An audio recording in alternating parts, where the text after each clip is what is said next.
Medigadda barrage L&T కింద, Annaram barrage ఆఫ్కాన్ కింద, Sundilla barrage నవయుగ company కింద వాళ్ళ ఖర్చుతోనే ఈ టెస్టింగ్లు కానీ ఈ రిపేర్లు కానీ పని మొదలుపెట్టడం జరిగింది.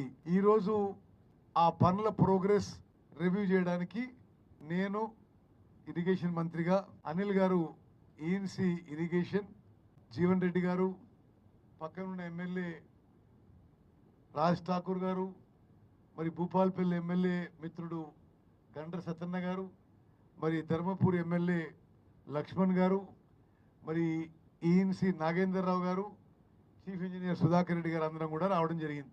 మేడిగడ్డలో అన్నారంలో జరుగుతున్న పనులకి కొంత సంతృప్తితో కొంత వేగవంతం చేయాలని చెప్పడం జరుగుతుంది. సుందిల్ల బ్యారేజ్లో నవయుగ కంపెనీ పనులు చాలా స్లోగా నడుస్తున్నాయని చెప్పి ఈరోజు వాళ్ళకి వార్నింగ్ కూడా ఇవ్వడం జరిగింది.